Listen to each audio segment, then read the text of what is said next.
بسم اللہ الرحمن الرحیم۔ ڈیئر اسٹوڈنٹس، السلام علیکم۔ بیٹا آن لائن کلاسز کے سلسلے میں ہم آج 10th کلاس کی نیکسٹ کلاس لے رہے ہیں۔ گزشتہ سبق میں ہم نے مصنف کے حالات پڑھے تھے، اور مصنف کا نام اس وجہ سے میں نے سائٹ پہ لکھ دیا ہے کہ زیادہ ڈیٹیل میں ہم نہیں جائیں گے۔ حکیم محمد سعید صاحب کے بارے میں، ایک محب وطن، محنتی اور ہمیشہ اپنے وطن کے لیے اپنا سب کچھ قربان کرنے والی شخصیت۔ ہمدرد مکتب اور ہمدرد لائبریری، یونیورسٹی، جتنی بھی اپنی زندگی کے اندر انہوں نے جتنے بھی ادارے بنائے، سارے کے سارے پاکستان کے لیے وقف کر کے وہ دنیا سے چلے گئے۔ حتیٰ کہ اپنی زندگی کے آخر میں اپنا مکان بھی اپنی بیٹی سعدیہ راشد کو دے دیا تھا، اور اس کا کرایہ بھی ادا کیا کرتے تھے۔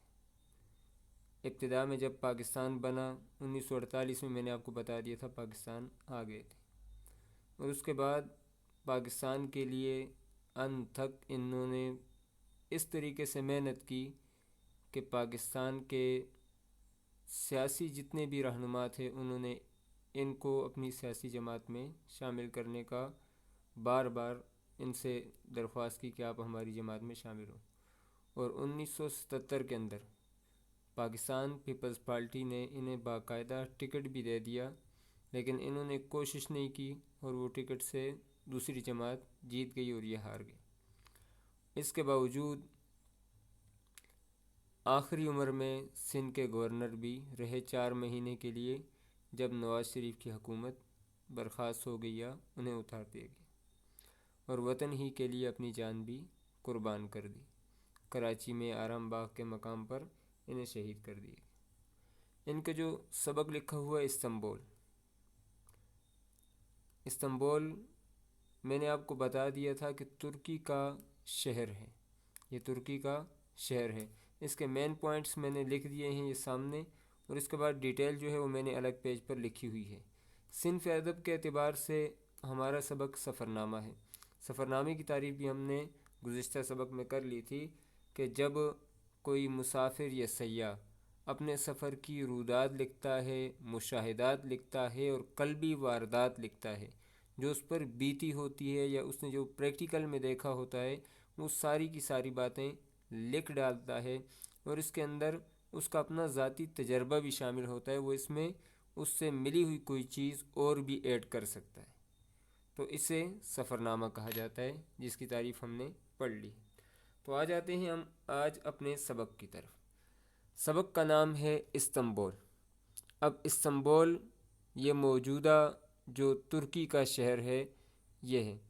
ترکی کا کیپٹل جو دارالخلافہ ہے وہ انقرہ ہے، ٹھیک ہے، استنبول نہیں ہے، انقرہ اس کا دارالخلافہ ہے ترکی کا۔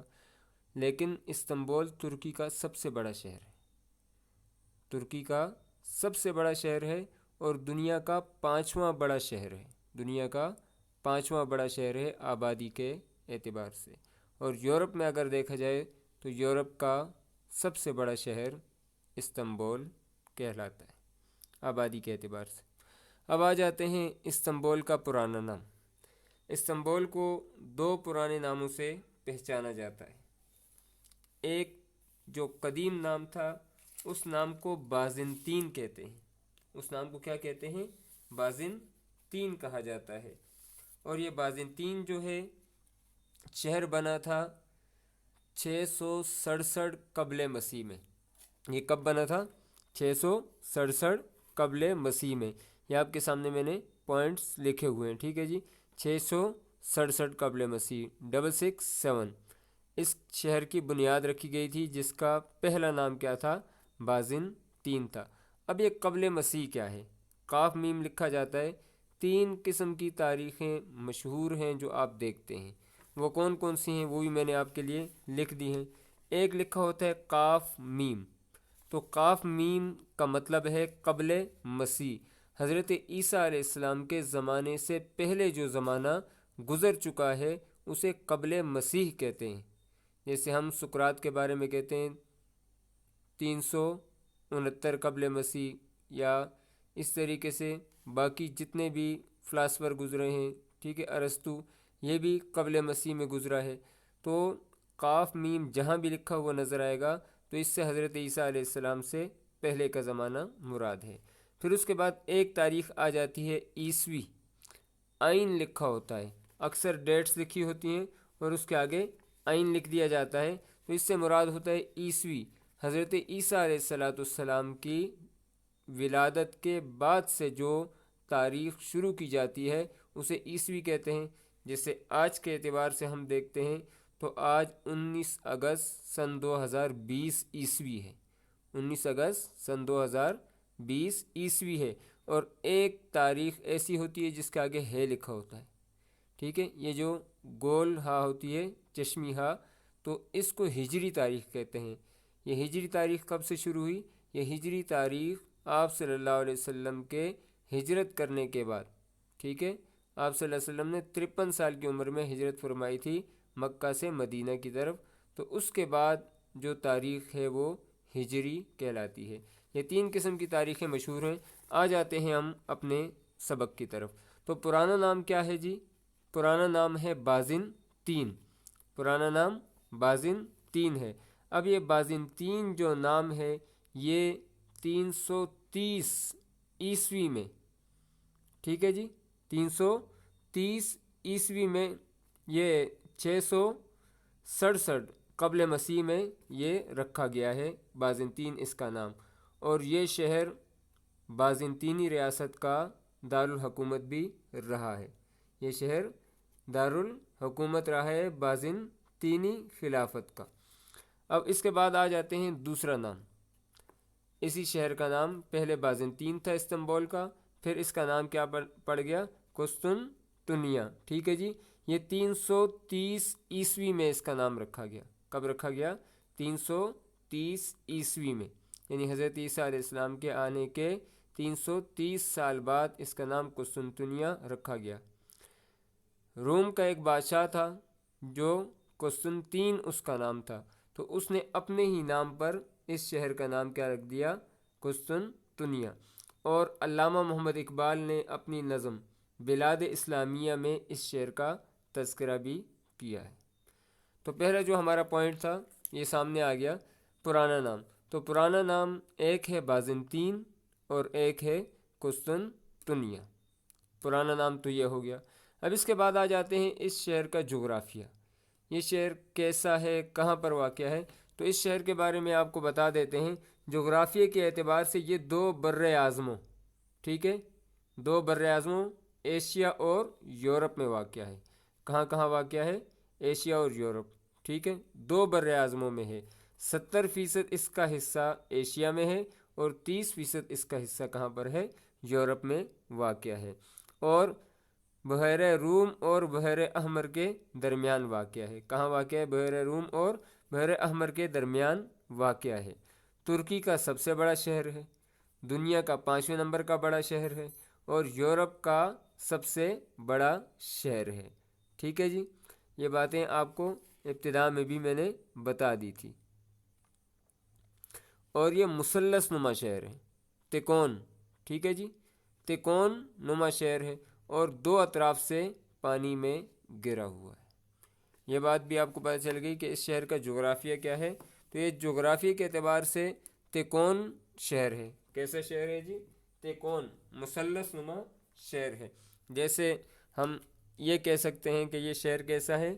یہ ایسا شہر ہے، ٹھیک ہے، یہ اور یہ طرف جو ہے اس کی پانی میں گری ہوئی ہے، اور یہاں سے خشکی کا راستہ جاتا ہے۔ پھر اس کے بعد آ جاتے ہیں بشارت۔ یہ وہ شہر ہے جس کے بارے میں آپ صلی اللہ علیہ وسلم نے بشارت بھی دی ہے، خوشخبری۔ کیا خوشخبری دی ہے؟ ٹھیک ہے، یہ تو نبی علیہ السلام کے زمانے کے بہت عرصے بعد یہ شہر فتح ہوا ہے، تو اس کے بارے میں کیا بشارت دی ہے؟ نبی علیہ السلام نے فرمایا کہ میری امت میں سے ایک لشکر قسطنطنیہ کو فتح کرے گا، اور میں بشارت دیتا ہوں کہ وہ لشکر جنتی ہوگا اور ان کا امیر بڑا ہی خوش نصیب ہوگا۔ اسی وجہ سے حضرت امیر معاویہ رضی اللہ تعالیٰ عنہ کے دور حکومت کے اندر بھی یہاں پر فوجیں بھیجی گئی تھی، اور اس شہر کے اوپر 700 سال تک مسلمان، 700 سال تک، خود اندازہ لگائیں، مسلمان اس شہر کو فتح کرنے کی کوشش کرتے رہے، لیکن 700 سال تک کوئی بھی مسلمان فاتح اس شہر کو فتح نہیں کر سکا۔ پہلا حملہ اس پر حضرت امیر معاویہ رضی اللہ تعالیٰ عنہ کے دور میں ہوا، اور اس سبق میں ہم پڑھیں گے کہ اس میں حضرت ابو ایوب انصاری رضی اللہ تعالیٰ عنہ بوڑھے تھے، ٹھیک ہے جی، آخری عمر میں تھے، یہ اس لشکر میں شامل ہوئے اسی وجہ سے کہ آپ صلی اللہ علیہ وسلم نے اس لشکر کے جنتی ہونے کی بشارت دی تھی۔ تو پہلا حملہ حضرت امیر معاویہ رضی اللہ تعالیٰ عنہ کے دور میں ہوا، لیکن ان کے جو فوج تھی اس میں ایک وبا پھیل گئی، مرض پھیل گئی، جس کی وجہ سے وہ مجاہدین فتح حاصل نہ کر سکے۔ پھر اس کے بعد دوسرا حملہ جو ہے وہ سلیمان بن عبد الملک کا جو بیٹا ہے، ولید بن عبد الملک کے بعد یہ بادشاہ بنے، ان کے دور میں ہوا، وہ بھی کامیاب نہ ہو سکا۔ المہدی نے، ٹھیک ہے، یہ عباسی خلیفہ تھے، انہوں نے بھی حملہ کیا، تیسرا حملہ ان کا ہے، یہ بھی نہ ہو سکا کامیاب۔ چوتھا حملہ ملک شاہ سلجوق نے کیا، یہ چوتھا حملہ ہے، لیکن پھر بھی فتح نہ ہو سکا یہ شہر۔ میں اس وجہ سے یہ ساری باتیں بتا رہا ہوں تاکہ استنبول کے بارے میں آپ کو پتہ چل جائے۔ پھر اس کے بعد بایزید یلدرم، ٹھیک ہے، انہوں نے 4 حملے کیے، 4 حملے پہلے ہو چکے تھے، 4 حملے بایزید یلدرم نے کیے، لیکن یہ شہر فتح نہ ہو سکا۔ پھر اس کے بعد موسیٰ بن یلدرم کے بیٹے نے بھی حملے کیے، یہ شہر فتح نہ ہو سکا۔ پھر اس کے بعد مراد ثانی نے، ٹھیک ہے جی، مراد دوم جسے ہم کہتے ہیں اردو میں، مراد دوم نے، عثمانی خلیفہ ہیں، انہوں نے بھی حملے کیے، لیکن یہ شہر فتح نہ ہو سکا۔ تو آ جاتے ہیں اب ہم اپنی کتاب کی طرف۔ اب اتنی ڈیٹیل میں جانے کا کیا فائدہ، اور مصنف نے استنبول آپ کو کیوں پڑھا رہے ہیں؟ دنیا میں اور بھی بڑے خوبصورت شہر ہیں۔ مصنف کا مقصد صرف اور صرف یہی ہے کہ ہمارے بچوں کو اسلامی ممالک سے، اسلامی شہروں سے اور اسلامی تاریخ سے آگاہی پیدا ہو جائے، اور انہیں معلوم ہو جائے کہ کتنے بڑے بڑے مسلمان فاتحین دنیا کے اندر گزرے ہیں، اور ان شہروں کے اندر ان کی باقیات اور ان کی کتب کے ذخائر اور ان کے عجائبات اور نوادرات، کیا کیا چیزیں ان شہروں کے اندر پوشیدہ ہیں، ٹھیک ہے۔ اس وجہ سے یہ سبق آپ کو پڑھایا جاتا ہے تاکہ آپ کے دل میں شوق پیدا ہو جائے، اپنے مذہب سے اور اپنے اسلاف سے محبت کا ایک جذبہ پیدا ہو جائے، اور ان کے نقش قدم پر چلنے کی ہمارے اندر ایک جستجو پیدا ہو جائے۔ جس طریقے سے انہوں نے اسلام کو غالب کیا اور دنیا میں فاتح کی حیثیت سے رہے، ویسے ہی ہمارے اندر بھی یہ جذبہ پیدا ہو جائے۔ اس لیے یہ سبق ہمیں پڑھایا جاتا ہے۔ استنبول جو پرانے زمانے کا شہر ہے، لیکن اس سے بہت زیادہ تاریخی باتیں وابستہ ہیں۔ استنبول ترکی کا ایک شہر ہے، ٹھیک ہے، آپ کو ڈیٹیل بتا دی گئی ہے کہ استنبول کہاں پر واقع ہے اور کتنی آبادی ہے، کیا حساب کتاب ہے۔ استنبول ترکی کا ایک شہر ہے، ہم استنبول کے بارے میں آپ کو بتا چکے ہیں۔ استنبول کے شہر پر مسلمانوں کا پہلا حملہ 672 عیسوی میں ہوا تھا، اور یہ حملہ آپ کو بتایا، پہلا حملہ حضرت امیر معاویہ رضی اللہ تعالیٰ عنہ کے دور حکومت میں ہوا تھا، لیکن وہ 7 سال تک محاصرے کے بعد ناکام واپس ہوئے۔ محاصرہ کہتے ہیں گھیراؤ کرنا، معنی میں نے لکھے ہیں، آپ اپنے ہاتھ میں قلم رکھیں تاکہ معنی آپ ساتھ ساتھ لکھتے جائیں، ٹھیک ہے، ناکہ بندی کر لینا۔ 7 سال تک محاصرے کے بعد ناکام واپس ہوئے۔ اس محاصرے کی تاریخی اہمیت یہ ہے کہ اس میں جلیل القدر صحابی حضرت ابو ایوب انصاری رضی اللہ تعالیٰ عنہ شریک تھے، اور یہ بوڑھے تھے۔ صرف اس وجہ سے اس جہاد کے اندر شریک ہوئے کہ نبی علیہ السلام نے اس جہاد کے کرنے والوں کے لیے، قسطنطنیہ کی طرف جہاد کے لیے آنے والوں کے لیے جنت کی بشارت دی تھی۔ یہ بات بھی آپ کو ہم نے پہلے بتا دی ہے۔ اور آج بھی جب یہ فوت ہوئے تھے تو انہوں نے کہا تھا کہ جب میں فوت ہو جاؤں تو مجھے واپس نہ لے کے جانا، وہیں شہر کی فصیل جو تھی، باہر کی دیوار جو تھی، اس کے ساتھ انہیں دفن کر دیا گیا، اور آج ان کا مزار اور ان کا مقبرہ ترکی کے اندر، استنبول کے اندر موجود ہے۔ تو یہ وہیں پر دفن ہوئے تھے۔ اس مہم کے دوران ان کا انتقال ہوا۔